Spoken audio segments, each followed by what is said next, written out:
Okay, everyone. Assalamu alaikum. Hello. Let's begin. We are starting with this next paper today. Uh, May-June 2023, paper 4, variant 1. We want to do this complete paper, inshallah. So let's start with this. We've gone through the instructions before multiple times. I'm not going to spend time on that. Let's start with our let's start with our first question right away. Okay, so it says two particles P and Q of masses m kilogram and 0.3 kilogram respectively are at rest on a smooth horizontal plane. In fact, let me actually do this every time we do the paper as well, like I would expect you to do in the exam as well.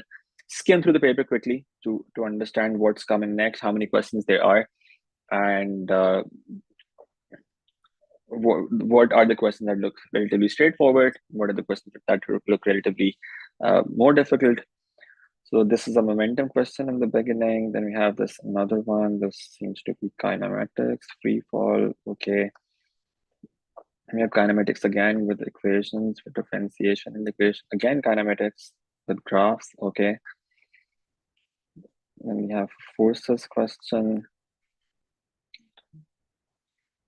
Then we have another forces question with friction and Newton's second law of motion apparently.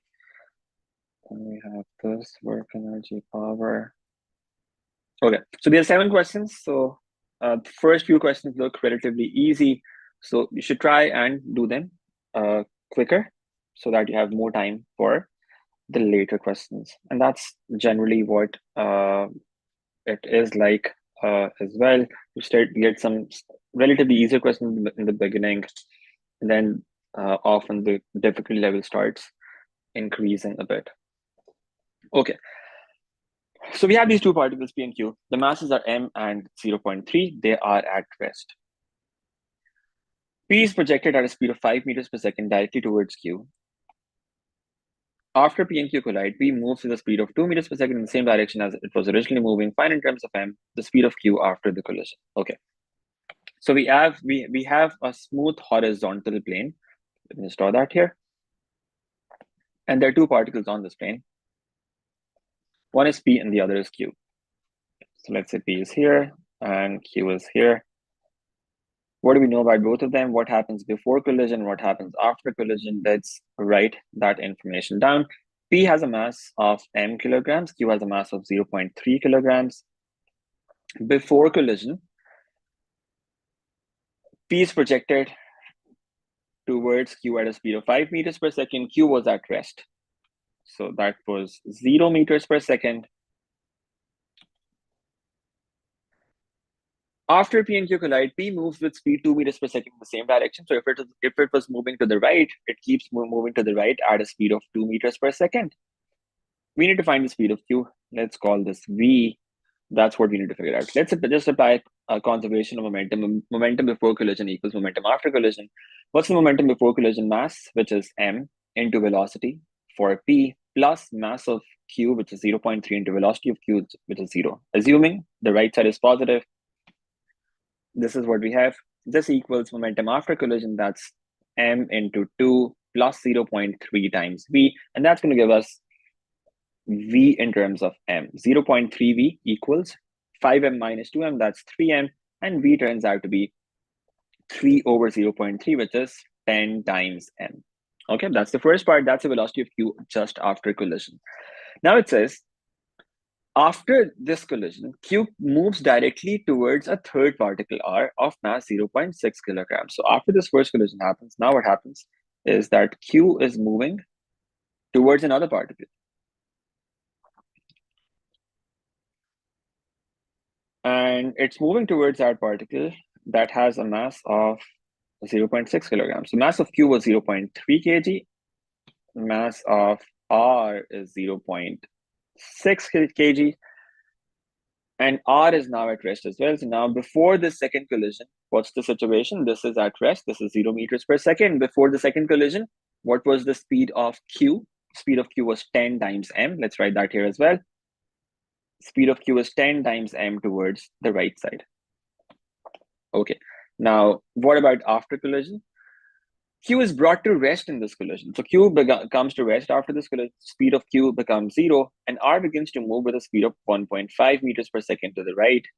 Now, of course, it can only move to the right. It can't move to the left because Q was coming from the left side. It hits R. So R is going to move to the right. We need to find the value of M. Again, apply conservation of momentum.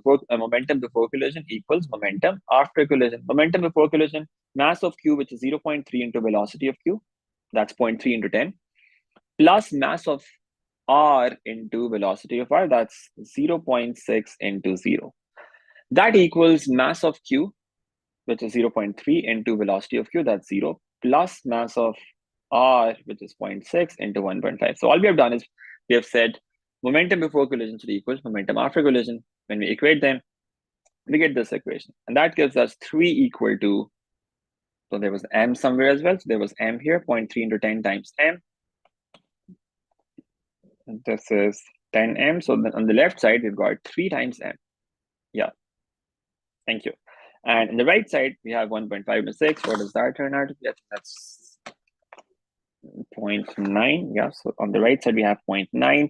And the value of M turns out to be 3 over 0.9, which is 10 over 3 or 3.3333. That's the value of M that we were looking for. Okay, so 0.9 over 3. What am I doing? The other way around, 0.3 kilograms.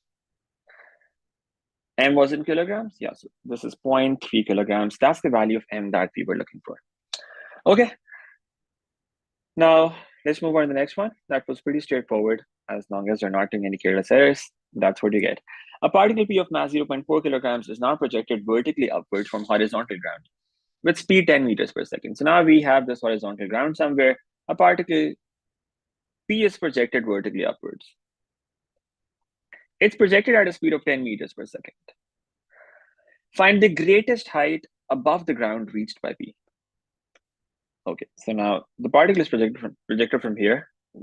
The motion is going to look like this, that it would go upwards and at some point it's going to go downwards. What's the maximum height reached?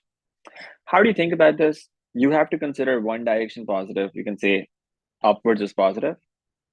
This is two directional motion. In that case, you would generally take upwards positive. So you say upwards is positive.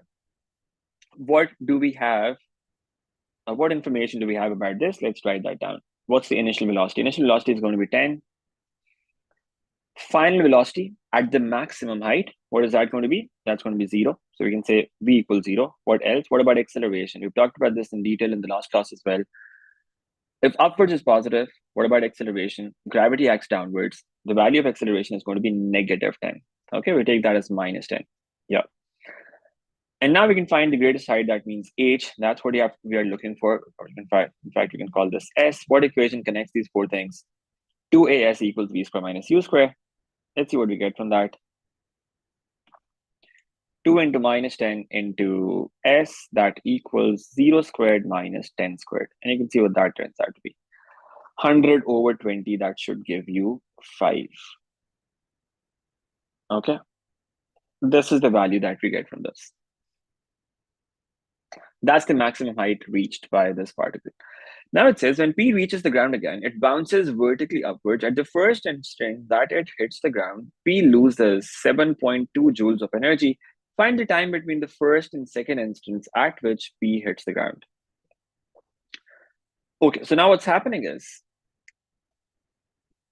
when P hits the ground, it bounces vertically upwards. And when it does that, it loses 7.2 joules of energy. Now, let's think about the motion of this particle P again.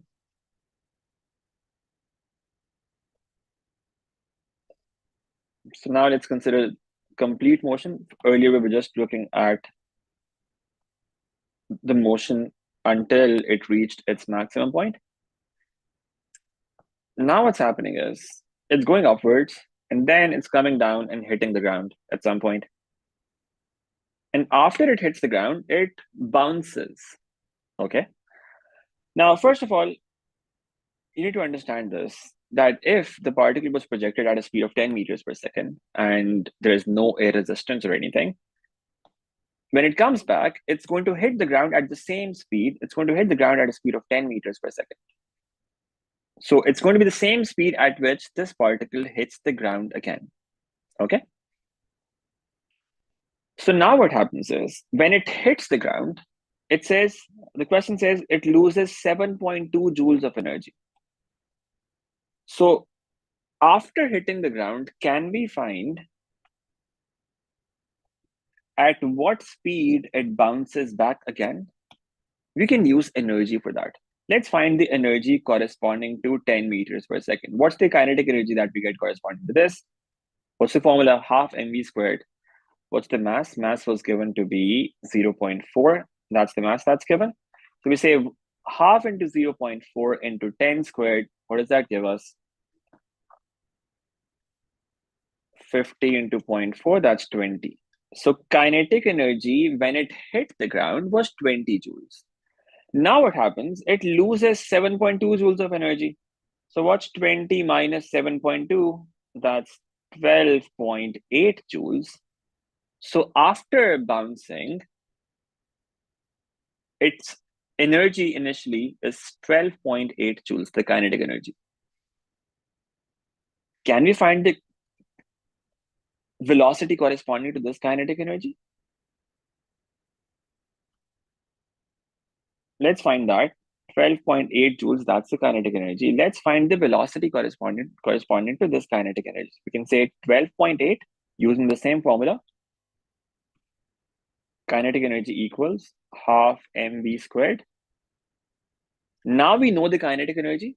After bouncing, we say 12.8 therefore equals 1 over 2 into 0.4 into v squared. And that's going to give us the velocity at which this bounces. Let's see what that turns out to be.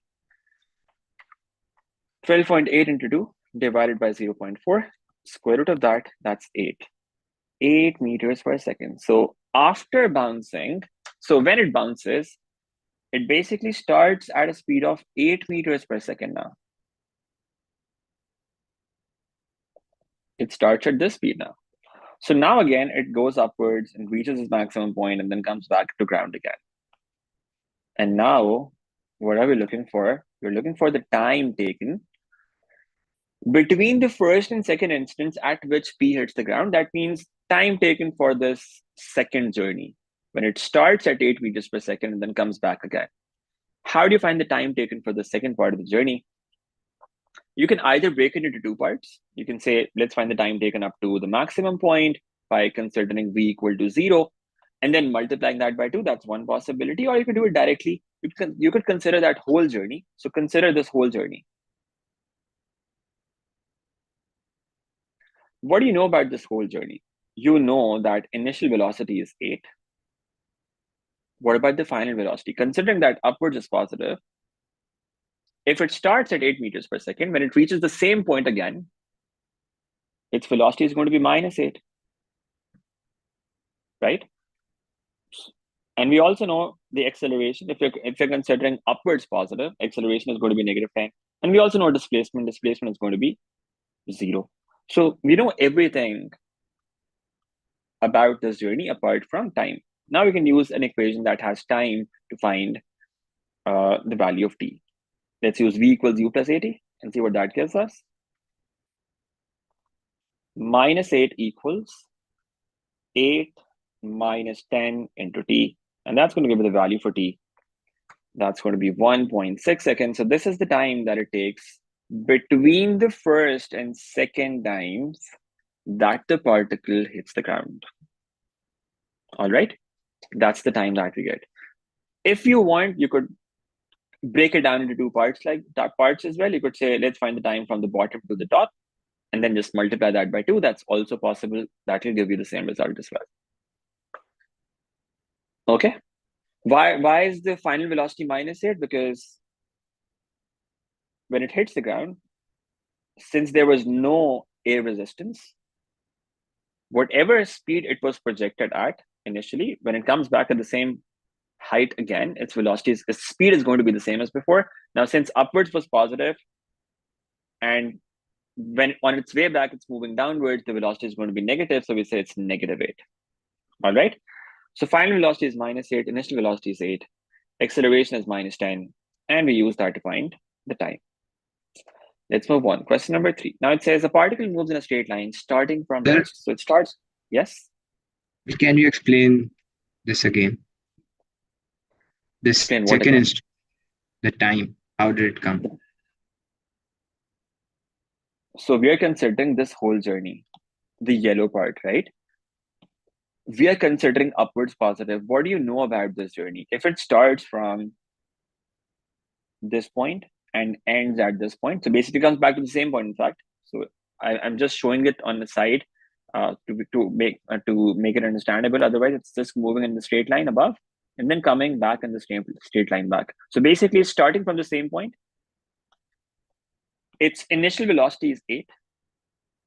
When it comes back and hits the same point again, its speed is going to be the same as before. That's 8 meters per second. But now, since it would be moving downwards and we are considering upwards positive, when it hits the ground, we would say its final velocity is -8. Initial was 8 because it was moving upwards at that point. When it hits the ground, it's moving downwards, so velocity is negative. That's -8. Acceleration is -10. Why? Because we're considering upwards positive.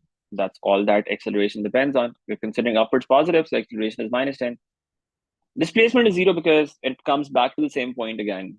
So the displacement is 0. So we have all of these information given. We could use any equation that has time to find the value of t. You could use s equals ut plus half at squared. You could use 2as equals b squared minus u squared. In fact, that does not have time. You could use s equals u plus v over 2 into time. Right? You could use any of the equations. Will this work? Yeah, this would work as well. So you can basically use any of these equations.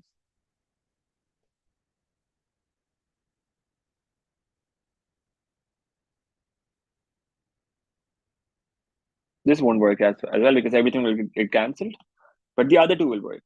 Okay, this works, this works. You can find the value of t from any of them. Make sense? Yes, sir. Okay, all right. Let's move on to the next one now. A particle moves in a straight line from rest, starting from rest. So it starts from rest. The displacement s meters of the particle from a fixed point O on the line at time t is given by this. Displacement from O is given by this. Find the value of s when the particle is again at rest. Now, value of s is what we're looking for. When the particle is again at rest means when the velocity of the particle is 0.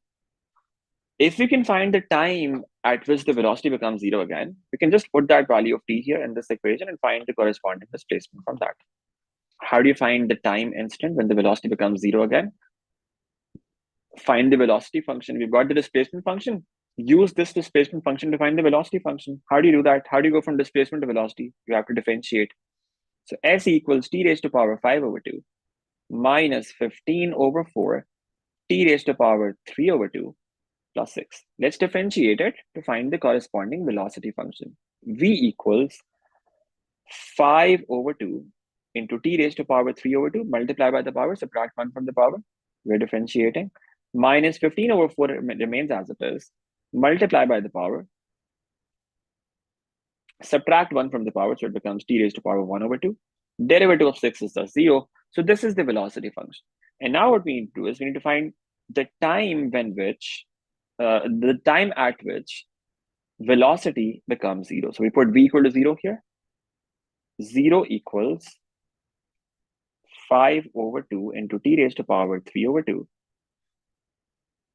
minus 45 over 8 into t raised to power 1 over 2. And now we need to solve this equation somehow. Let's simplify this, multiply the whole equation by 8. That will get rid of the fraction.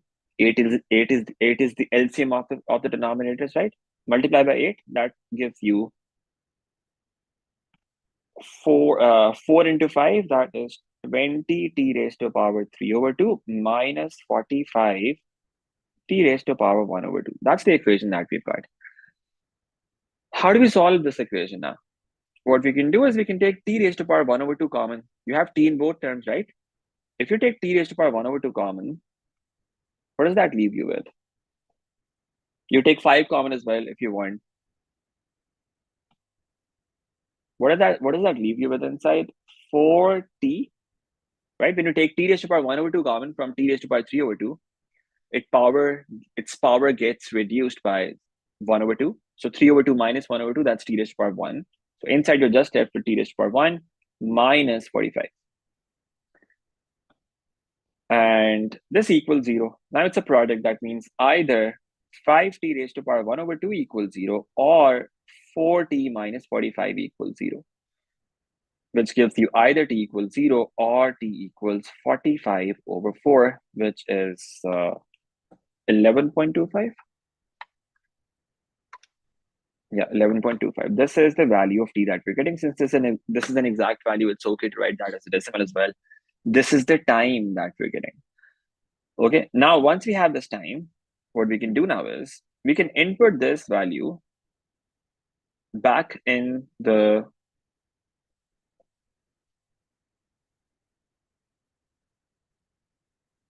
displacement function to figure out what the corresponding time value is. Let's see what we get from that.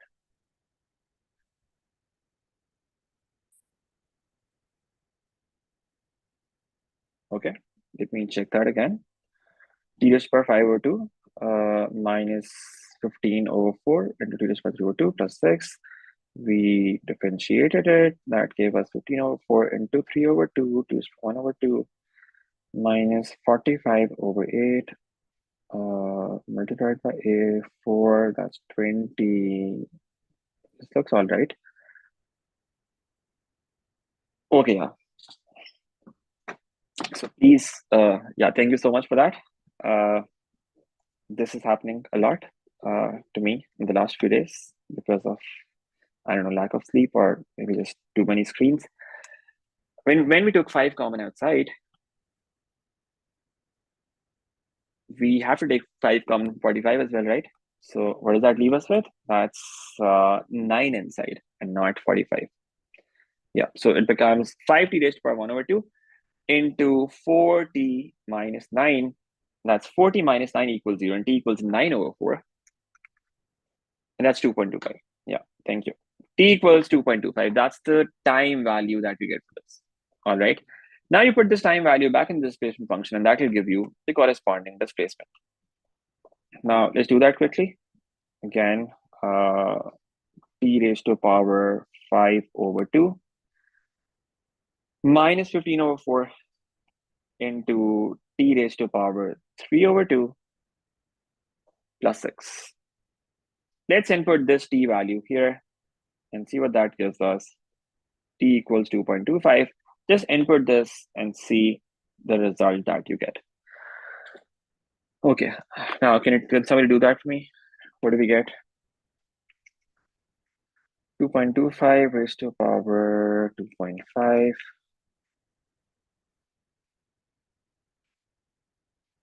minus 15 over 4 into 2.25. 6.34. 6.34, the value of displacement.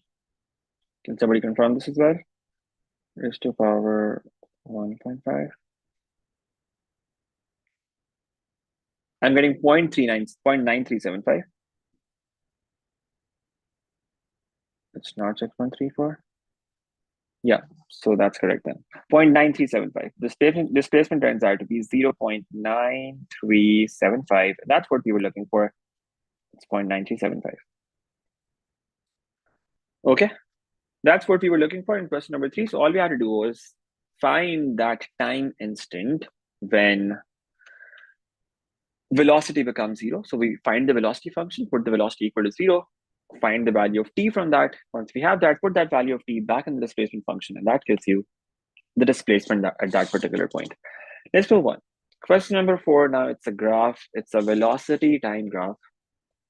It says the velocity of a particle at time t seconds after leaving a fixed point O is v meters per second. The diagram shows a velocity time graph which models the motion of the particle. The graph consists of 5 straight line segments. So you can see that 1, 2, 3, 4, 5. You've got 5 straight line segments here. The particle accelerates to a speed of 0.9 in a period of 3 meters per second that travels at a constant speed for 6 seconds and comes instantaneous to rest, and 1 second later. Okay, now all of this information is given in the diagram, in the graph there as well. The additional piece of information is that the particle then moves back and returns to rest at the point O at time t seconds. So basically, the important point is that it started from O and it's ending at O again. What that means is whatever was the distance traveled in this direction. So remember, when velocity is positive, that means the particle is traveling in one direction. And then when the velocity is negative, the particle is traveling in another direction. Since the particle returns to that same point again, what that means is this area is supposed to be the same as this area, right? Because area between a graph and x-axis, but area between a velocity time graph and x-axis, that represents displacement. If it returns to the same point again, that means distance traveled in this direction is going to be the same as the distance traveled in the other direction. So these two areas of these two diagrams are supposed to be the same. Okay. The area of the trapezium and the area of that triangle, they are supposed to be the same. Okay. Now find the distance traveled by the particle in the first 10 seconds of the motion. What's the distance traveled in the first 10 seconds of the motion? Remember, in a velocity time graph, distance traveled or displacement is given by area under the graph. Now it's moving in one single direction until 10 seconds. Mishra will come back to that again. Just give me a few minutes. Find the distance traveled by the particle in the first 10 seconds of its motion. So until this point, what's the total distance traveled by the particle? We can find the area under the graph, right? This area. And that will give us the distance traveled. How do you find the area of this figure? This is a trapezium. How do you find area of a trapezium? Half into sum of parallel sides into height. This side is 10 and this side is 6. What about the height? The height is 0.9.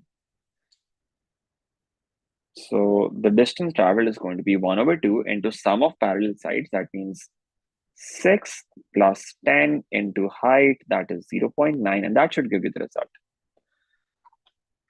Okay, 16/2, that's 8 into 0.9, that's 7.2 meters. This is the distance traveled in the first 10 seconds. Okay. Now it says, given that t equals 12, okay, so this value is 12. Find the minimum velocity of the particle. Minimum velocity of the particle. What does that mean? This is the minimum velocity, the lowest point of the graph. They want this value. What is this value?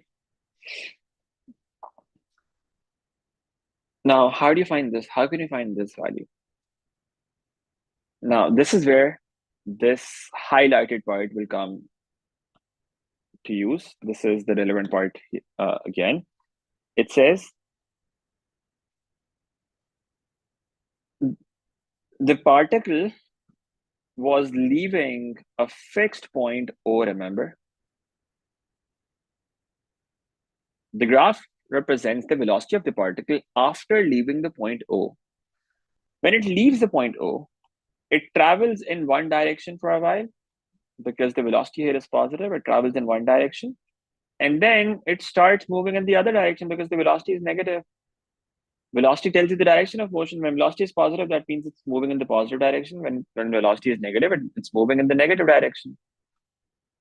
Now, since the particle returns to rest at the same point O, so think about it. If it started from this point O, what they're saying is it moved in one direction for a while, and we have found how much it travels in that direction, 7.2 meters.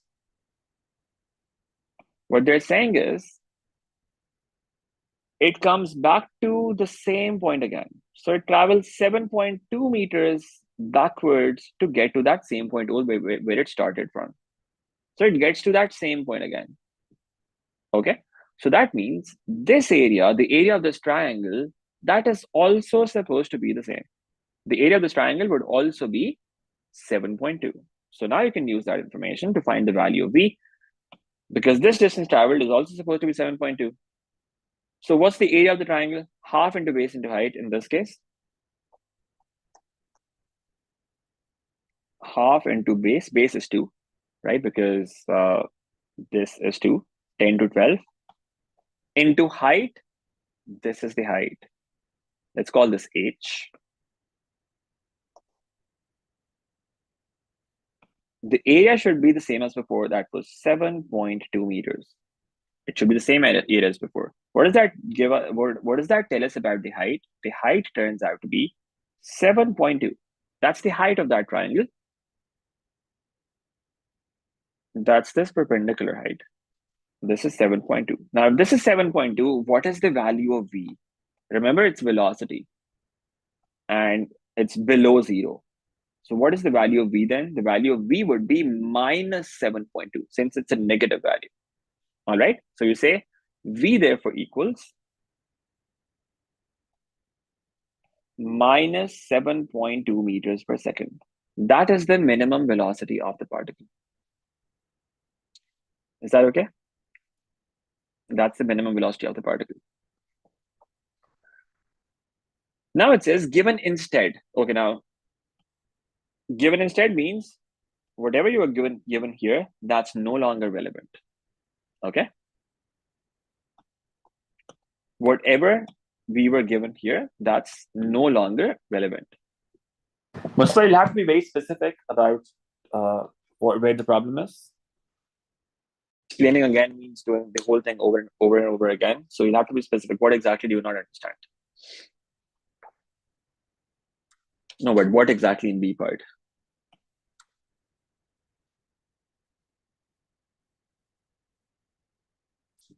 So all we're doing is we're saying whatever was the distance traveled here, it's the same as the distance traveled here. These two areas should be the same.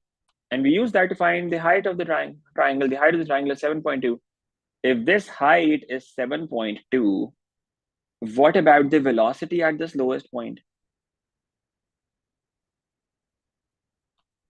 The height was 7.2. That means the distance from 0 here is 7.2. But since it's downwards, it's below origin, the value of V is going to be negative 7.2, because the values on the positive side of the axis are values above the x-axis are positive, values below the x-axis are negative.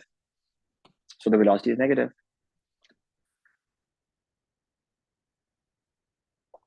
Areas are the same because that's what they're telling us. They're saying particle moves back and returns to rest at the same point O. It started from O and it got back to O. That means the distance that it had traveled until time equals 10. Remember, until time equals 10, it's moving in one direction. It's moving in the right direction. Considering the right side is positive, in the first 10 seconds, it moves 7.2 meters to the right side. It started here at time equals 0. And then at time equals 10, since its velocity becomes negative, that means it starts to move back after this point. So it's returning.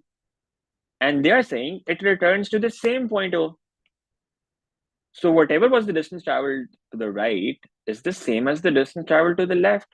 So the yellow part and this orange part, they are supposed to be the same. The areas are supposed to be the same. Okay, the distances are equal because of that. Okay, good. Now let's look at the next part. It says given instead. That means the previous part is not relevant anymore. So this value of t that was 12, now it's no longer 12. In fact, they're asking you to find the value of t in this last part now. They're saying, given that the greatest speed of the particle is 3 meters per second,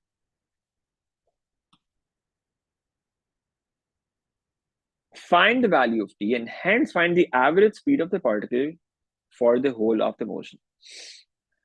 Now they're saying greatest speed. Speed could be in any direction, right? Speed is always positive. So what they're saying is, instead of this point, being 7.2 now that we found in the previous part,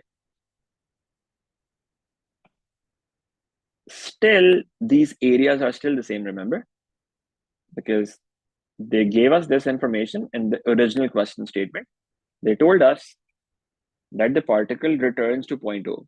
So that means the yellow area and this area, they are still the same. However, now we do not know what this point is, but we know what this point is. This is now -3, right? They're saying greatest speed of the particle is 3 meters per second. Now, on the upper side, the greatest speed was 0.9. So it 0.9, 3 meters per second cannot be above the axis. 3 meters per second, the greatest speed is going to be below the axis. So that means the velocity here is -3. So this point is -3. So now you know that this height of this triangle now is now 3, right? The height is 3 units. Can you find the value of t now? Again, the area of the triangle is supposed to be the same as before. That was 7.2 because it traveled 7.2 meters in this region. How do you find the area of this triangle? You've got the base of the triangle. What's the base of the triangle now? T minus 10, right? That's the base. If it was 12 earlier, we did 12 minus 10 to get 2. Now it's T, so the base is T minus 10. What about the height? Height is 3. So we say half into base into height. That equals 7.2. Do the same thing again. Half into base, which was T minus 2, into height, which is 3 now. That equals 7.2. And that's going to give us the value of T. Okay. It tells us in the question that this is 3 meters per second, right? So it's given. Yeah. All right. So 2 goes to the other side, and that gives you 3t minus 6. I'm just multiplying these two. 2 goes to the other side. 7.2 into 2, that's 14.4. And you can see what the value of t turns out to be from this. 14.4 plus 6 divided by 3. That's giving me 6.8. Now, that does not make sense. I'm sorry, maybe I did something wrong. 14.4 plus 6 divided by 3. T has to be greater than 10. So maybe I'm doing something wrong again. Let me check again. Okay, I'm sorry. So this was T minus 10.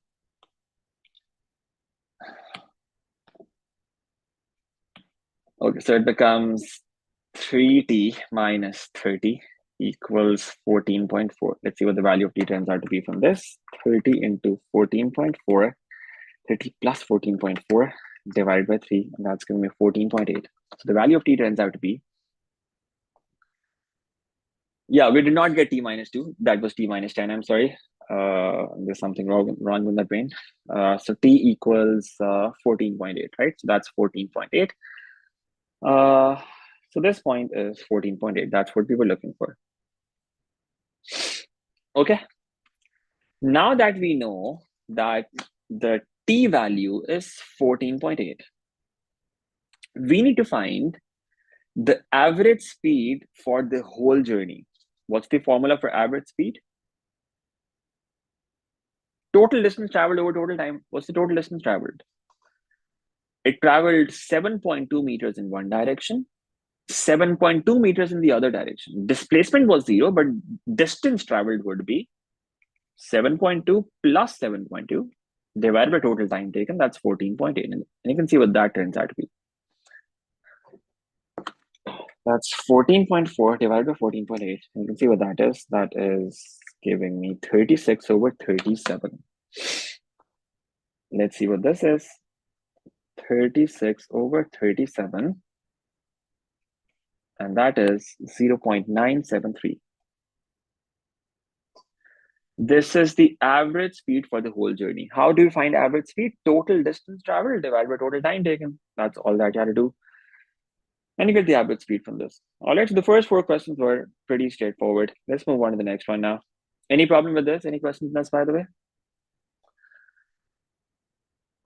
Okay, good. Let's have a look at the next one. Now, this also looks like a relatively straightforward one, the first part at least. Four coplanar forces, that means they're in the same plane, are acting at a point. The magnitudes of the forces are F, 10, 50, and 40 Newton. Okay. Directions are shown in the diagram. Given that the forces are in equilibrium, equilibrium means the opposite forces are equal, find the value of F and the value of theta. Okay, so what do? We resolve forces and just equate the opposite forces. Okay, we can't use Lami's theorem here because we have four forces. Lami's theorem only works when you have three forces. So what do you have to do? You have to resolve forces. 10 is already horizontal, 50 is already vertical. So the only forces that you need to resolve are F and 40. What are the components of F that you get? The component to the right side that's adjacent to the angle, that's going to be F cos theta. And the other component vertical and the upwards direction, that is going to be F sine theta. And then there are two components of the 40 Newton force, one to the left and one upwards. And the angle that's the component that is adjacent to the angle, that's 40 cos 60. And the angle that's on the other side of the angle, the component that is on the other side of the angle, that will be 40 sine 60. These are the components of these forces that we have. Now we just have to equate the opposite forces. These are the horizontal forces, and these are the vertical forces. We just need to equate them. Are we missing any force? F cos theta, F sine theta. So there were four forces. It should be 6 now. 10 Newton as well. Yeah, so there is this 10 Newton as well. Okay. So these are the forces that we've got. All you have to do now is equate the forces to the left to the forces to the right, and equate the forces acting upwards to the forces acting downwards. That's all that you've got to do. It's equilibrium. What are the forces acting to the left side? 40 cos 60, that equals 10 plus F cos theta. That's one equation. Upward force is 40 sine 60 and F sine theta. This equals the downward force, that's 50. Solve these two equations simultaneously, and that's going to give you the value of F and theta. Okay, let's try this. 40 into cos of 60. What's that? Cos of 60 is 1/2. I think, yeah. And make sure your calculator is in radian mode. Sorry, degrees mode, not radians. In mechanics, you always use degrees. 40 cos 60. That's giving me 20 on the left side. So 20 equals 10 plus F cos theta. And F cos theta equals 10. That's one equation. What about the other equation? 40 sine 60. Sine 60 is under root 3/2. So that's going to be 40 into under root 3/2. That's 20 under root 3. Plus F sine theta, that equals 50. And F sine theta turns out to be 50 minus 20 under root 3.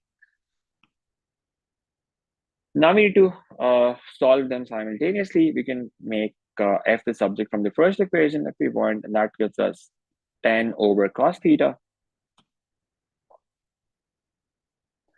Put this in the other equation,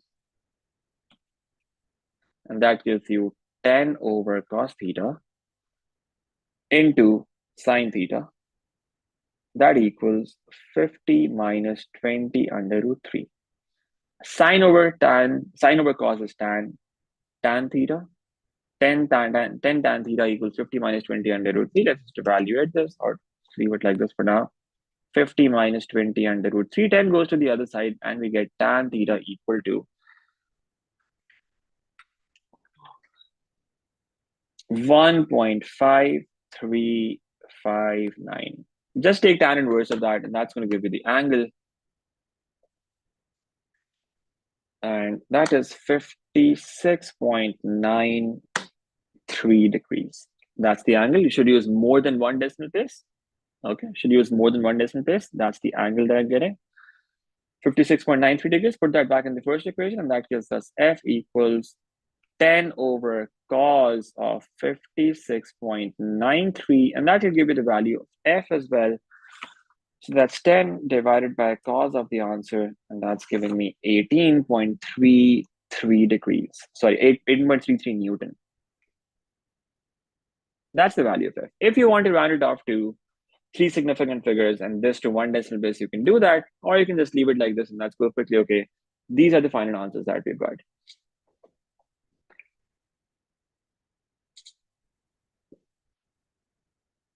Yes, Abdullah, that's correct. You can do that, although it's not necessary to do that. But yes, that's correct. Mustafa, no, we don't have to round off the answers unless it specifies in the question statement. Okay. Unless it specifies in the question statement, you do not have to round off the answers. You can leave them like this. If they give you a level of accuracy in the question statement, then you have to follow that. Otherwise, minimum 3 significant figures in general. So for numbers like these, minimum 3 significant figures, write more, and that's okay. And for angles in degrees, minimum 1 decimal place. Write more, and that's okay, but not less than 1 decimal place. So if you were to round it off, it would be 56.9 degrees, but it's not necessary to do that. You can leave it like this as well. Okay, that was part A of this. Now it says, given instead that f equals 10 under root 2 and theta equals 45, find the direction and the exact magnitude of the resultant force. So now we need to find the resultant force given f and theta. Okay. So we've got the values of f and theta given. We have resolved the forces already. There are no additional forces. It's the same forces as before. So what we can do is we can find the horizontal resultant, find the vertical resultant. How do you do that? Let's find the horizontal resultant first of all, Rx. What would that be? Rx. Forces acting to the right, you consider them positive. 10 plus F cos theta. Subtract from that. Forces acting toward the left side, that's 40 cos 60. That is going to give you the horizontal resultant. Input those values for F and theta. Let's actually do it in a while. Let's write down Ry as well first. What's Ry? Upward force is 40 sine 60 and F sine theta. 40 sine 60 plus F sine theta. Subtract from that the downward forces. Downward forces just 50. So the vertical resultant, Ry, turns out to be this. Now just input values.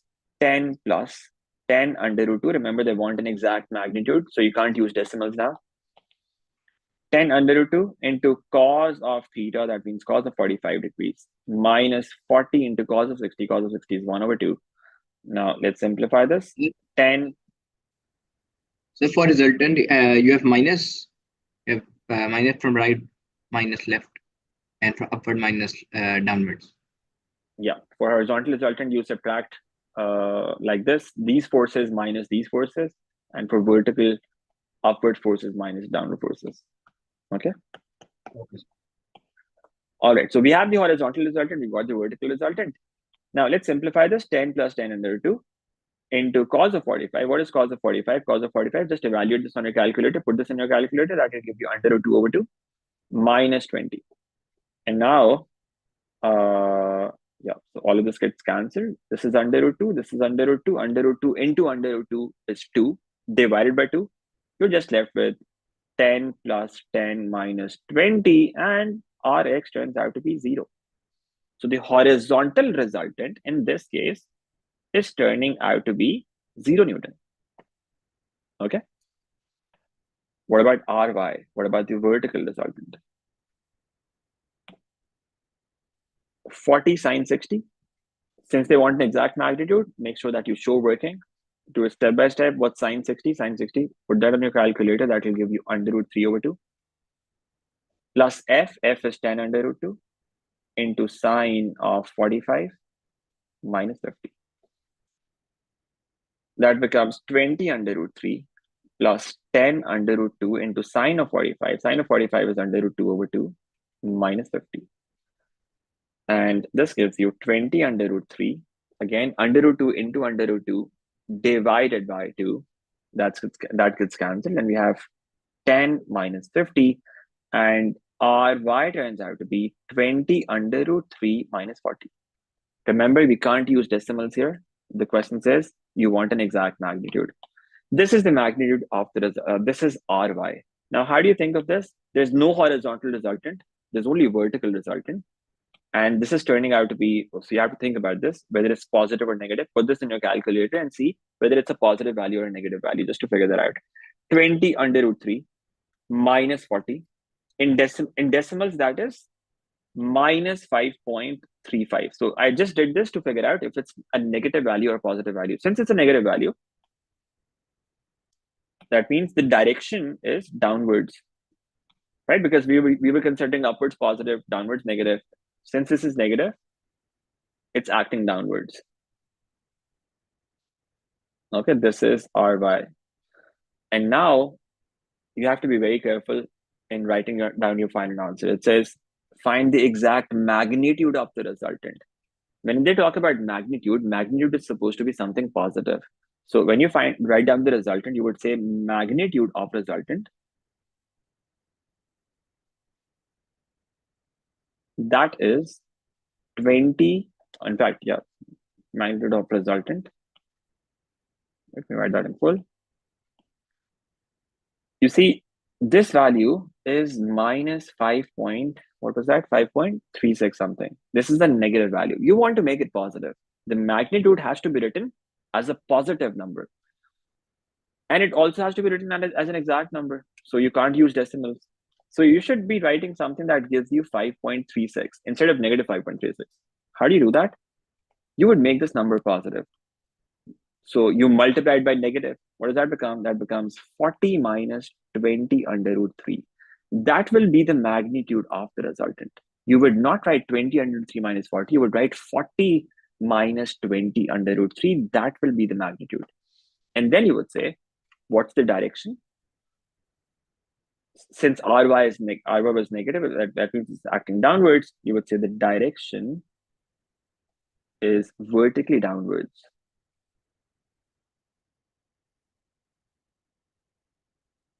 Or you could say it's towards south. Sir, अगर इधर resultant of x0 ना होता फिर what? You would have to find resultant like you normally do. If it was some value here, rx, and then ry here, you would have to find the overall resultant first using r equals rx square plus ry square, square root of that. You'll find the magnitude like this, and find the angle, and then explain the direction using that angle. So you have to follow that whole process of finding resultant. That's a standard process that you need to know. You find horizontal resultant, vertical resultant, use a right angle triangle to find out the overall resultant using Pythagoras, and use tan to find that angle. Tan theta equals ry over rx. That will give you this angle. Then you would describe the direction of the resultant, whether it's below positive x-axis, above positive x-axis, below negative x-axis, above negative x-axis. That's the whole concept that you need to know about, the standard process for finding resultant of a force. In that case, you'll have to do that. Okay. Finding resultant of a force. That's a standard process. You need to make sure that you know all of that. Yes, Abdullah? Sir अगर हमें resulting force पहले से दी होती है, आप एक दो वाला केस भी डिस्कस कर सकते हैं? We can do that at the end when we're done with the paper, okay? Okay. All right.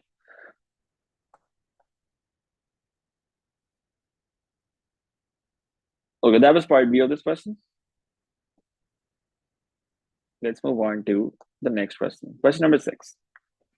It says two particles P and Q of masses 0.2 kilograms and 0.1 kilograms are attached to the ends of a light inextensible string. The string passes over a fixed smooth pulley. So we have two particles P and Q. The masses are 0.2 kg and 0.1 kg.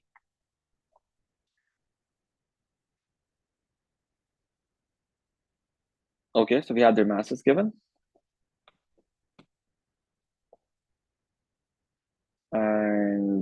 pulley is smooth. Two inclined planes. Okay, so AB plane is smooth.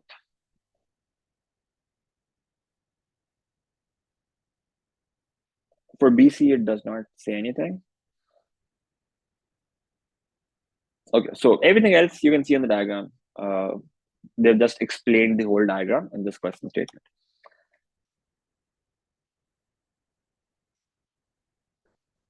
Okay, by the way, I'm not sure who asked that. I think that was Mustafa. So if you want to understand that process, I'll actually post another playlist link in the WhatsApp group's description as well, in which the whole content for M1 is covered.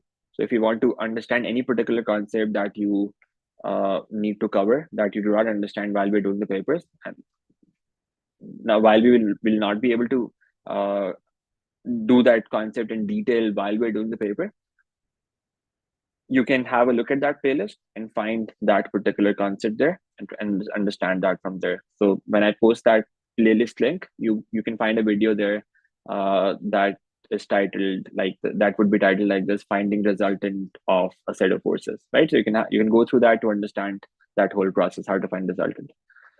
Okay, because we're doing papers right now, the assumption is that you guys know the concepts. So we're going to focus on the questions that we have here. But if you want to cover any particular concept, you can have a look at that playlist. You'll find those concepts there, covered there. I'll try to add that by tonight, inshallah. Okay, so two particles, P and Q.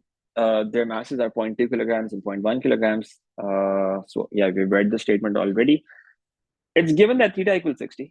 This angle is 60. Okay, now this is already 60. It says the other angle is also 60. Theta equals 60.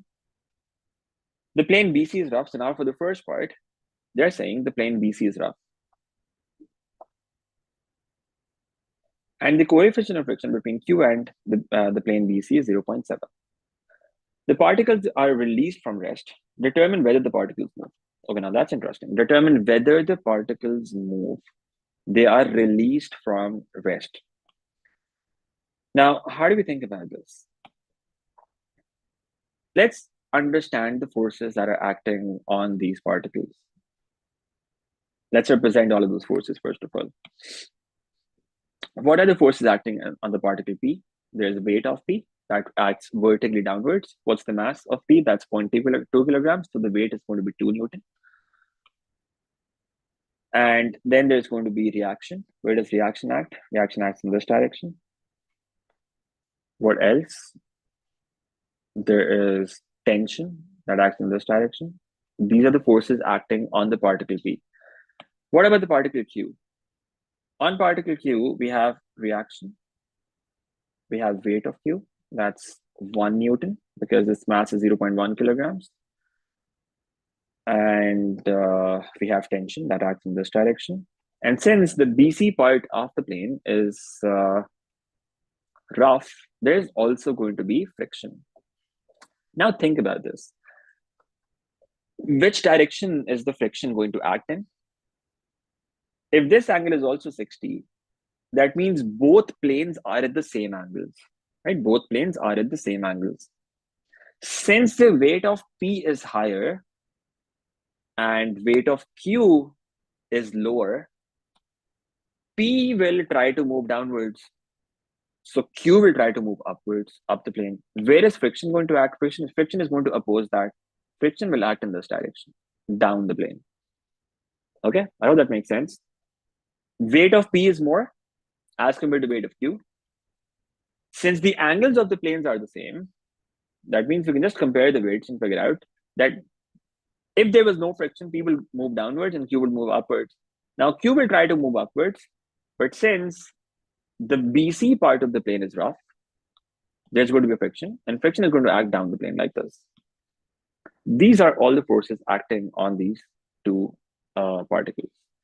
Now, let's resolve the forces that are not acting along the plane or perpendicular to the plane. Let's resolve this 2 Newton force. There's going to be two components of this. One component is going to act in this direction and the other in this direction. If this angle is 60, we know that this angle here is also going to be 60. The component that is adjacent to the angle, that's going to be 2 cos 60.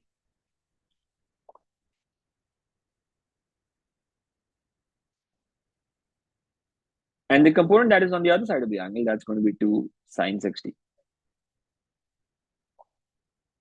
Okay. And what about the weight of Q? It also has two components, one acting in this direction and the other acting in this direction. You can get rid of the masses from here.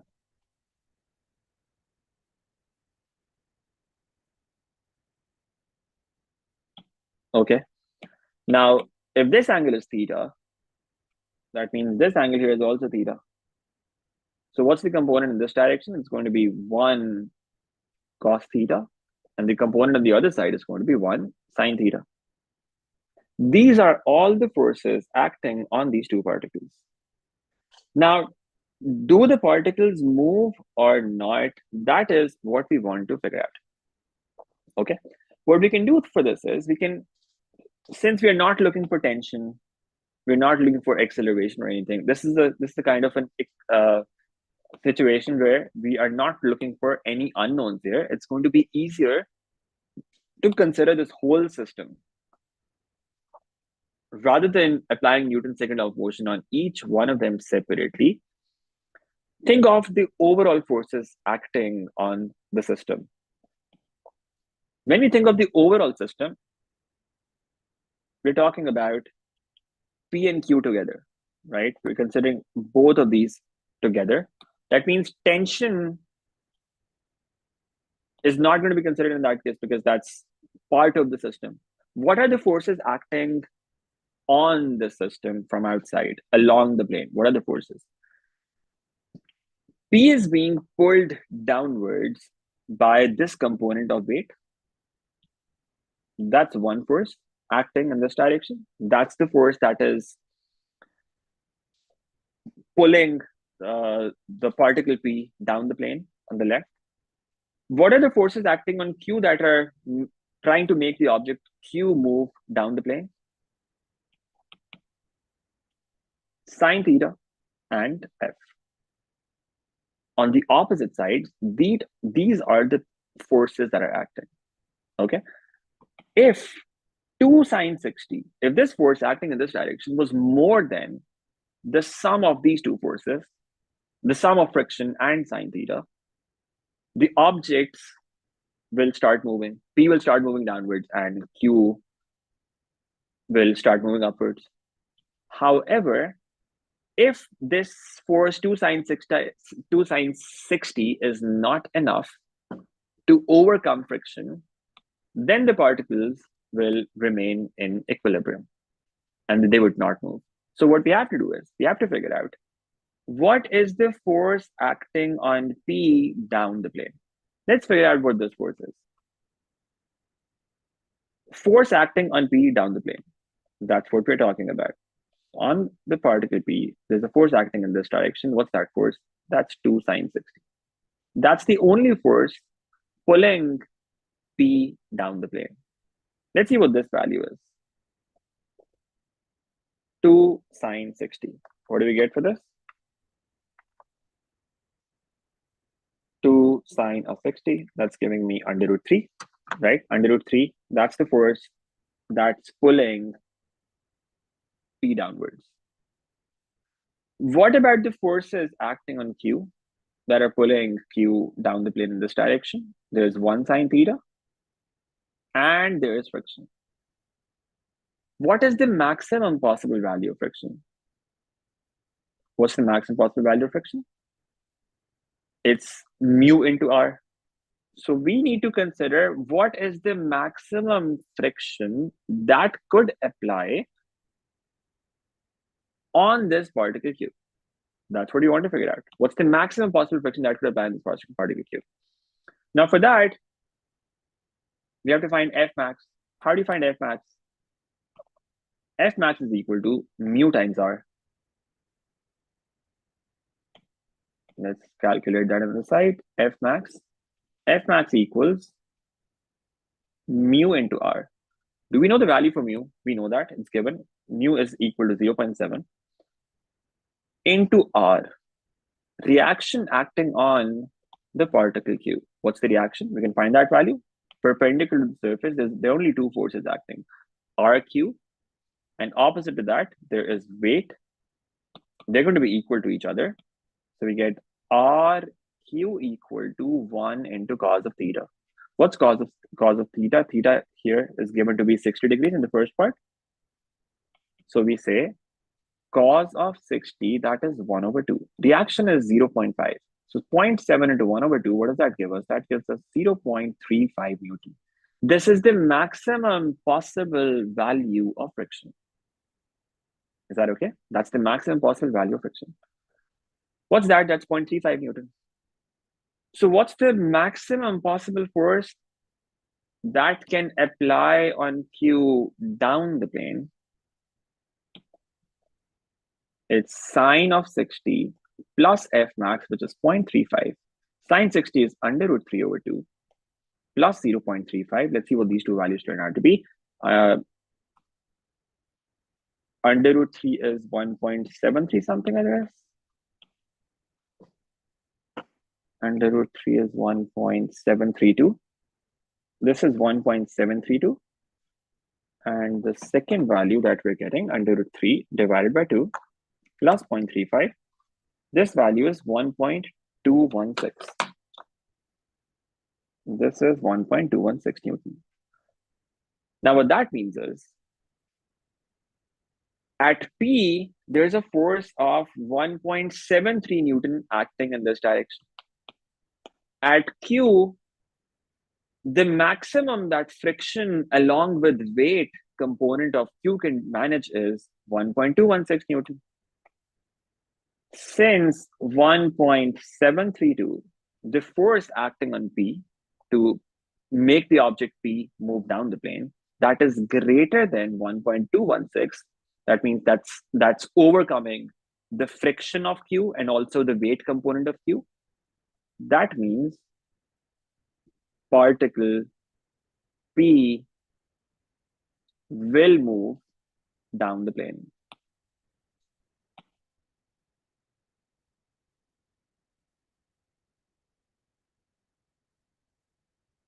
Yeah, so they asked whether the particles move. So the particles do move. Particle P moves down the plane. Particle Q moves up the plane. Or you can just write this, just what they're asking, just asking whether the particles move. So particles do move, yes.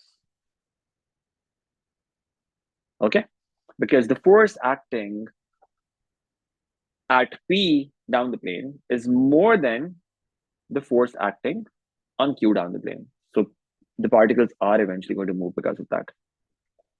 Does this make sense? Is that okay? No problems?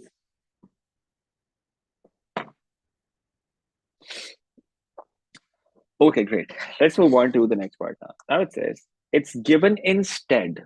Given instead. So now that means the previous part is no longer relevant. It's given instead that plane BC is smooth. So now the plane BC is smooth. The particles are released from rest. And in the subsequent motion, the tension in the string is under root 3 minus 1. Okay, now let me just copy this diagram. So has anything changed? It says that the particle, the plane is smooth, so there's no friction. Let me just copy this. We have resolved all the forces already.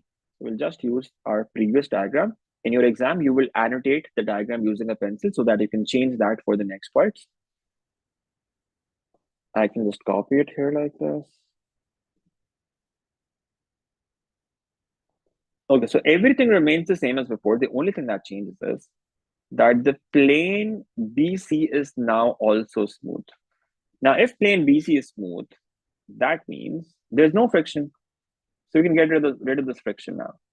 There's no friction acting on particle Q. Okay, and the rest of the forces are acting as they were acting before.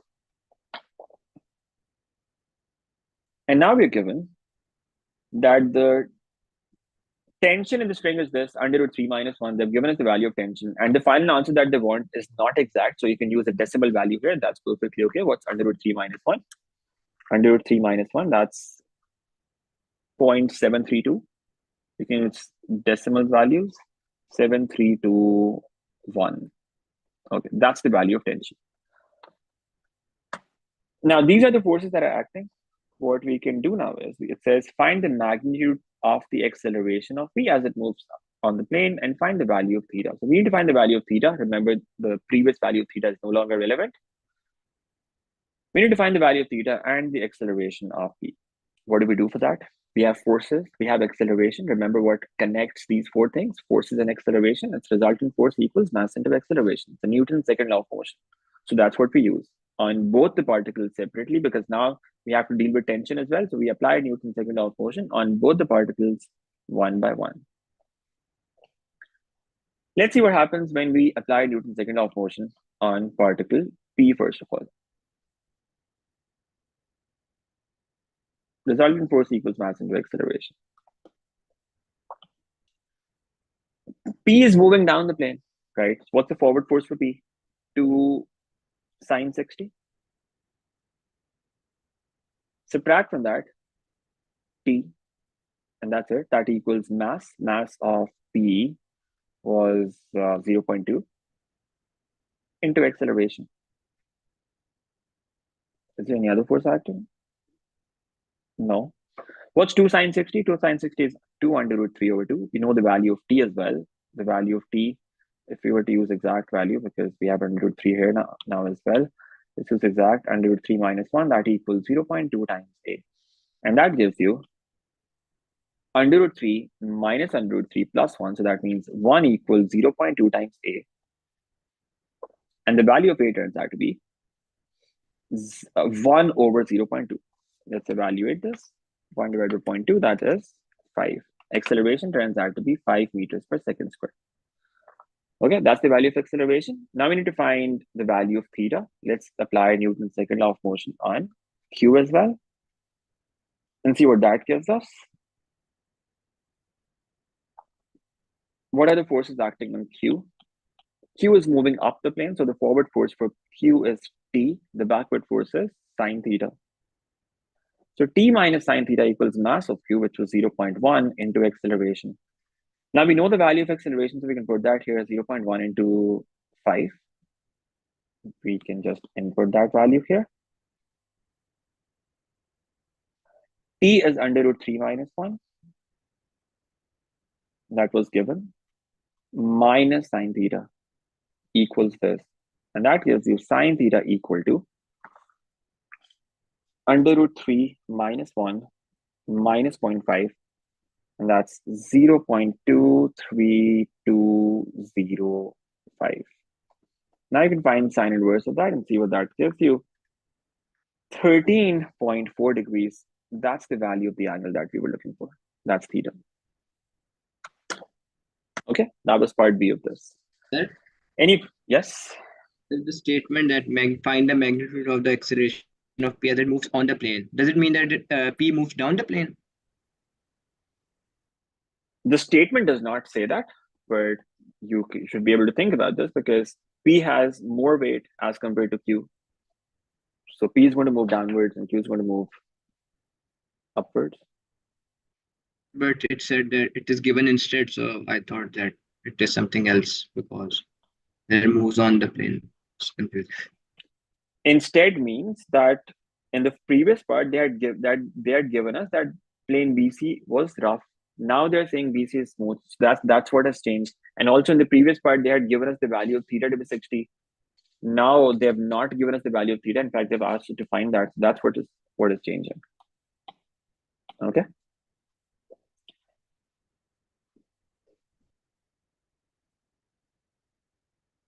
All right, good. Question number 7. Now it says a car of mass 1200 kilograms is traveling along a straight horizontal road. The power of the car's engine is constant and is equal to 16 kilowatts. Okay, so we have a car of mass 1200 kilograms. Power is 16 kilowatt, and there's a constant resistance to motion of magnitude 500 Newton. Find the acceleration of the car at an instant when its speed is 20 meters per second. Remember, in power, whenever you have acceleration coming in, what formula do you have to use?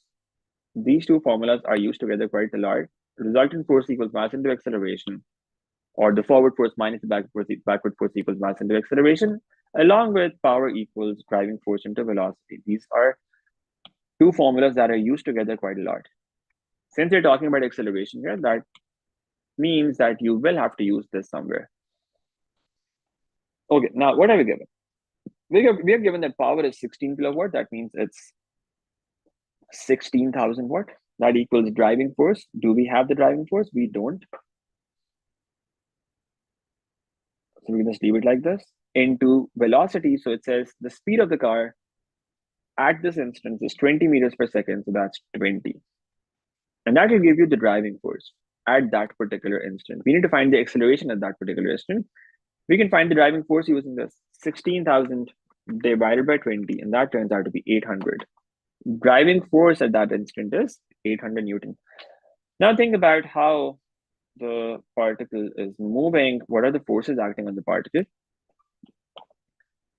If the particle is moving, if the car is moving towards right, there's some driving force, right?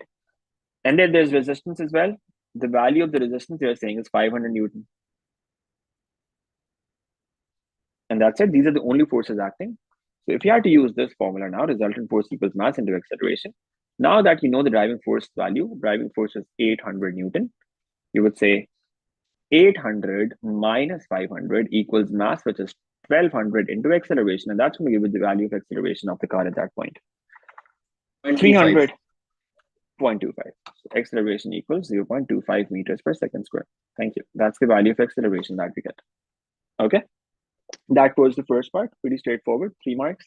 Now it says, assuming the power and the resistance forces remain unchanged. So the power is still 16,000 watt. And the resistance is also the same. That was 500 Newton. They remain the same. Find the steady speed. Okay, now that's interesting. Find the steady speed at which the car can travel.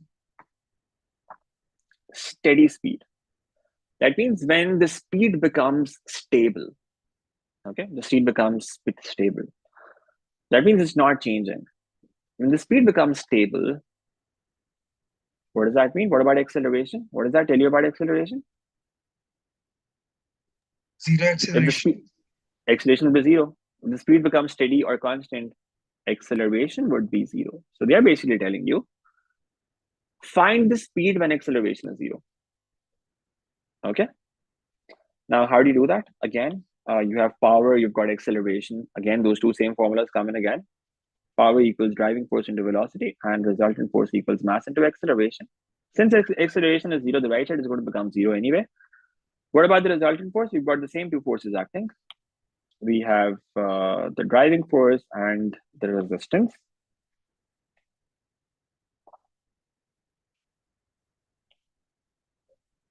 Let's say driving force is acting here. The resistance is going to oppose that. Resistance value is 500. Now, since we do not know the driving force, we can find the driving force using this.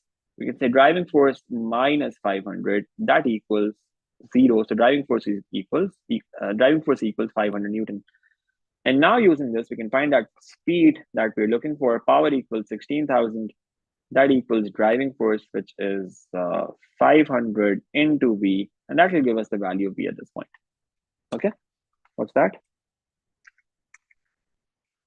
32 meters per second. That's the speed that we were looking for. That's part 2 of this. Again, pretty straightforward. Now, this is a case when you need to use acceleration equal to 0. There's another case when acceleration is 0. You need to remember that. Let me just show that to you quickly. That should be here and here. Yeah. Acceleration is 0 when there's constant velocity. That was the case in this case. The velocity, the speed became constant or steady. Acceleration is also going to be considered 0 when the velocity is maximum or the speed is maximum. At that point as well, acceleration is 0. So whenever the question statement says that some object moves, an object reaches its maximum velocity, that would mean that acceleration is equal to 0. The reason for that is maximum means that the velocity time graph would look something like this. At the maximum velocity, you can see the gradient of this graph becomes 0. What does the gradient of a velocity time graph represent? The gradient of a velocity time graph represents acceleration. So at maximum velocity, acceleration is 0. That's another thing that you need to remember. Okay. No, so differentiate. Abdullah, differentiation can only be done if you had the equation given for velocity, right? If we do not have equation given, so generally it happens in power questions as well, that they tell you that the velocity is maximum. When velocity is maximum, what you would do would be, in that case as well, when you apply Newton's second law of motion, you would put acceleration equal to 0 in that case. Okay, that's what happens. So just remember, whenever there's maximum velocity or maximum speed, at that point as well, you need to consider acceleration equal to 0. All right, let's move on and look at the last part of this question now. It says the car comes to the bottom of a straight hill of length 316 meters, inclined at an angle to the horizontal of sine inverse of 1/60. So we now have this hill, straight hill. It's inclined at this angle. The angle is sine inverse of 1/60. So let's call this angle theta. The value of theta is sine inverse of 1/60. Now what that means is sine theta, if you take it to the other side, sine theta equals 1/60. So if you have to use sine theta somewhere, you can input the value of sine theta as 1/60 directly. Okay. Now it says the power remains constant at 16 kilowatts. So the car reaches at the bottom of this hill. So that means it reaches this point here. Okay, the bottom of the hill. The length of this hill is 316 meters. So this total length of the hill, that is 316 meters. Power is 16,000 watt. But the magnitude of the resistance force is no longer constant. Okay, so now resistance is no longer constant. That's changing. And it changes such that the work done against resistance is in ascending the hill is 128400. Work done against resistance is 128400 joules. The time taken to ascend the hill is 15 seconds. So it takes 15 seconds to go from the bottom of the hill to the top of the hill. Now remember, since they're saying resistance is not constant, do not use constant acceleration formulas here anywhere to find anything, to find acceleration or displacement or any velocity. They will not work. Constant acceleration formulas cannot be used in a case like this, because whenever forces are not constant, acceleration is not constant. So those formulas, V equals U plus AT, S equals UT plus half AT squared, etc., they do not work here. So use work energy power methods here. Okay. So we are given the time taken to ascend the hill. The time taken to ascend the hill is 15 seconds. Given that the car is traveling at a speed of 20 meters per second at the bottom of the hill, so at the bottom of the hill, the speed is 20 meters per second. Find its speed at the top of the hill. So when it reaches the top of the hill, we need to find the speed. That's what the problem is. Okay. Now, what do we do in this case? We've got power given. We've got time given. Does that remind you of something? Power and time together. You have another energy. Power equals work over time. Remember that? We have two power formulas. Mostly we use power equals driving force into velocity, but sometimes you have to use power equals work done over time as well. And this is where that comes in. When you have time involved, that's when you use that other formula. Power equals work done over time. You can find the work done by the car, by the driving force, using this formula. So you have 16,000 equals work done divided by time, which is 15. And that will give you work done by the driving force, work done by the car, and see what that turns out to be. 15 into 16,000, that is 240,000. This is the work done by the car, work done by the driving force. So you see, you've got work done against resistance, you've got work done by driving force. Now this should remind you of something. Work done by driving force, work done by resistance. Where have you seen these two things together? work energy principle.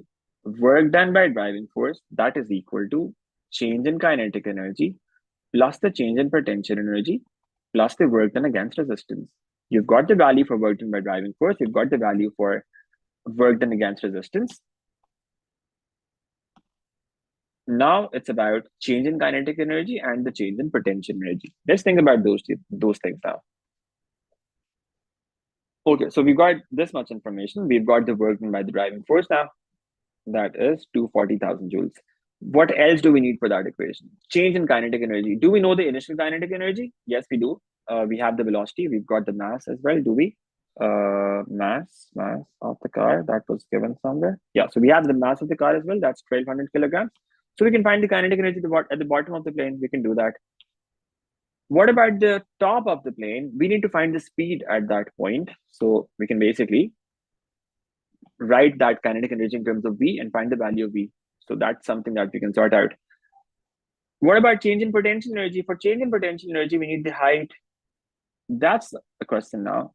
How do you find the height here? Remember, height is vertical height. Let's call this h. We need to find the value of this h to be able to find the change in potential energy. Now, for that, we can use trigonometry. We know that this length is 316 meters. And we know that this angle is theta. And sine of theta is 1/60. Okay. Where did that go? Yeah. We have sine theta given, that's 1/60. We can use simple trigonometry. It's a right angle triangle. H is perpendicular. 316 is hypotenuse. What's the ratio between hypotenuse and perpendicular? Sine. So we can say sine of theta equals perpendicular over hypotenuse. Perpendicular is h over hypotenuse, that's 316. Now we are given the value of sine theta, that's 1/60. We can use that to find the value of h. Let's see what this turns out to be. 316 over 60. That is 79 over 15. Or you can write this in decimals and that's okay. Just make sure that you use a lot of decimal places if you do that. Okay, so that's the height that we end up getting for this. All right, what do we do now? Now we can use that work energy principle. Let me write down values in that.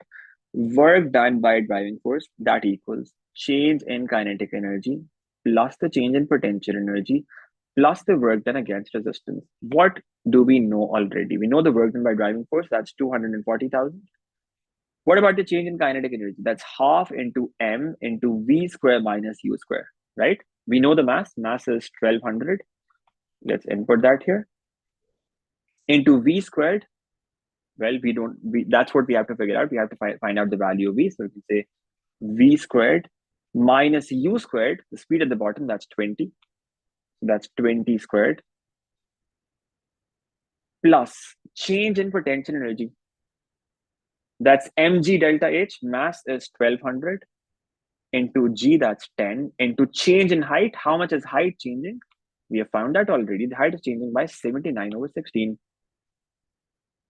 That's the change in potential energy. Plus work done against resistance, we are given that value as well, 128400. Let's input that here. And now we can find the value of v from this. And that's what we're looking for. Let's simplify everything. This gives us 240,000 equals 600 into v squared minus 20 squared. 20 squared is 400. No, 20 into 20, that's 4. Yeah, that is 400. Plus 12,000 into 79. Let me just write that in decimals now. 12,000 into 79 divided by 16. Okay, now that's an exact number, in fact. That's an integer, 59250 plus 128400. Take everything to the other side, the constants to the other side. That's going to give you 600 into v square minus 400. That equals 240,000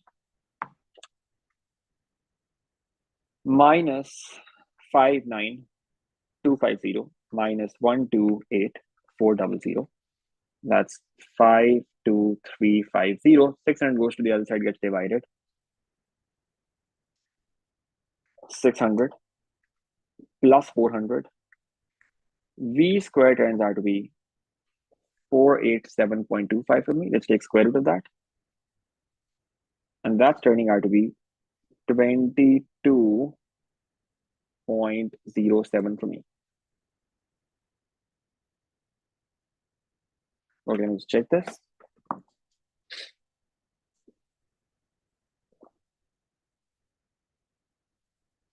Okay, so again, at the end, I think we have done another careless error somewhere.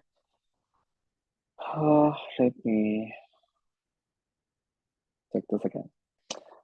So please try to look at the working and see if there's any careless error somewhere. Power is 16,000 watt. Work done against resistance is 128400. 128400. That's okay. 16,000 equals work over time. Let me just calculate this again. Work done turns out to be the same.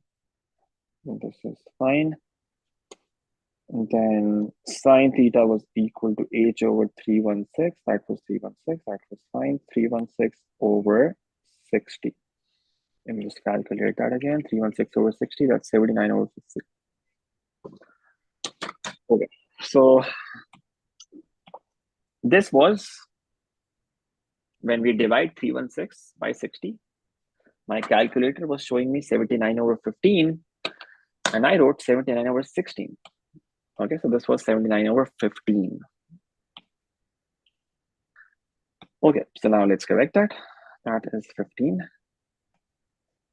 And that's going to change this number. 12,000 into 79 divided by 15. That's actually 63200.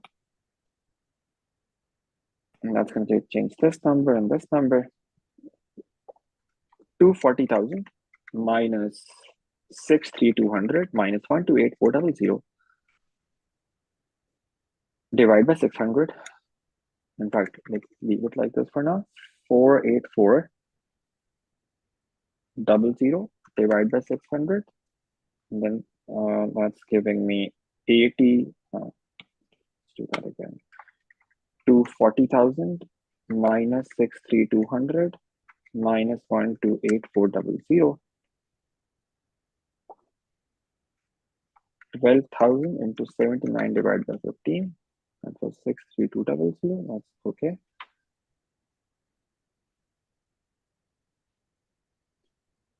Can somebody help me with this calculation? I am too tired for this, I think now. 63200, 48400. Sorry?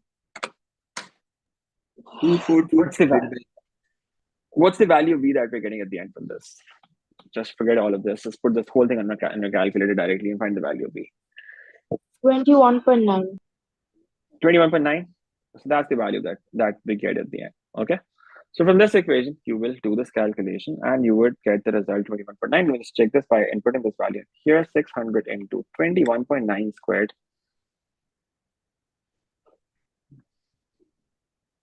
Minus 400 plus 63200 plus 128400. And that's correct. So this is what you should be getting. Yeah, so I had to add 4,400 to that. So that was actually correct what I was doing. I just forgot that we still have to add 400 there as well. So this was fine actually. V square equals 48400 divided by 600 plus 400. That's 480.67, and V turns out to be square root of that. That's 21.9. So that's what we had. Okay, so a lesson that you need to learn from this is also that make sure that you sleep well before you go for your exam. Okay, otherwise, I do do a lot of careless errors, but not as many as I've been doing in the last 2-3 days because I've been a bit sleep deprived. Don't do that during your exams. Please make sure, otherwise you lose a lot of marks. Yes, any questions on this? Any questions on this? So we just had to use work energy principle in this, and that's what we. Sir, Yes. this question I think only used like energy formulas and it is stated. Sir, यही formula Yeah. हमेशा use करें work done for Yes. driving. Yeah. So when it says use energy method, this is what you have to use. Work energy principle. Work done by driving force equals change in kinetic energy plus change in potential energy plus work against resistance. That's what they mean by using an energy method. Okay, sir. Okay. Anything else? Has the paper ended, sir? Yes, that was the last question. Sir, I want to ask you something. Yeah. Sir, when do we use the normal reaction? Like, do we always do it or? Normal direction as in this reaction? Yes, sir. Like it's when it's a You rough gen- surface, smooth surface. Yeah, so you can always represent it. It's just that sometimes it's not used because it's mostly used when you have friction involved. Because for friction you need F equals mu r, and for that you need reaction. If there's no friction, like for example in the second part of this question that we did, in this case both the planes were smooth, right? So we did not really end up using these reactions. You can still represent them because that's still a force that's acting, but it's not being used anywhere in the second part here because we're just using forces acting along the plane, and reaction is not used here. In the previous part as well, we were using forces acting along the plane. However, in order to calculate this friction, we had to use reaction. So that's why that was used there. So yes, mostly reaction is only required when you have a rough surface and there's friction. Otherwise, even if you ignore reaction, that works in most cases. Sir, secondly, resultant when we have both like resultant of y. So we have to like tell the direction in like anti-clockwise and clockwise. Sir, I don't know how to do that. Please send that link to the group. Okay, I'll actually upload I'll post a link to a playlist there. So basically, this is what happens when you have to find a resultant force. You find the horizontal resultant, find the vertical resultant, and then you find the angle. So basically, you're struggling about the describing direction. This is how you describe direction. Yes, sir. So a lot of people end up struggling with anti-clockwise and clockwise. If you are one of them, don't use them. This is another way to describe direction. If you have this green direction, this green resultant, you would say it's 30 degrees above positive x-axis. Rather than saying anti-clockwise or clockwise, just say it's 30 degrees above, because it's above what? Positive x-axis. All right. If it's this blue resultant, you would say it's 75 degrees below positive x-axis. If it's in this direction and this angle here is 50, you would say it's 50 degrees above negative x-axis because it's the negative side of x-axis. And similarly, if it's here, this one, you would say it's 6 degrees below negative x-axis. So basically, you can describe direction like this as well. Above or below positive or negative x-axis. Rather than using anti-clockwise or clockwise, this is another way to describe this. This is also given in the marking scheme. You can do this instead. Okay? Sir, clear. All right. Anything else?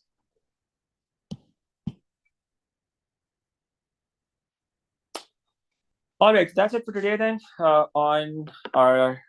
On Monday, when we have our next class, we will be doing the difficult questions from the other two variants of June 2023 session. So variant 4.2 and 4.3.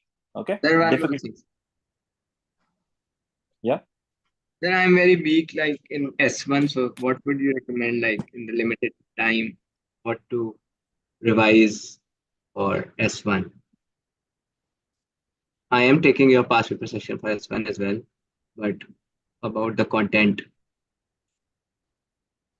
Now, it really depends on what topics exactly you're struggling with. So the topics that you're struggling with, do more topical questions of them first, and before them, of course, you'll have to revise the concepts as well. Representation of data, for instance, that you get 2 questions on that in general, and that's the easiest topic. So you should make sure that you're not losing any marks there. So that's an easy topic. Probability is a relatively easier topic. So these 2 topics, you should try that you're not losing any marks on them. And then for the rest of them, you'll have to focus on concepts first, because if your concepts are not strong, you will not be able to do the questions. So you'll have to go back, cover the concepts again. If you are struggling with anything, do topical questions and then do them. Yeah, Abdullah, normal is easy, but normal is easy only when you have understood the concepts very well once. Once you have done all the concepts very well, then yes, the questions are kind of repetitive. But the first time you do it, it's kind of complicated. So you need to understand the concepts first very well, and then you can do that. And that's true for permutation combinations and binomial and geometric as well. If you jump into doing questions directly, you will not be able to do them. So you'll have to do concepts in detail again.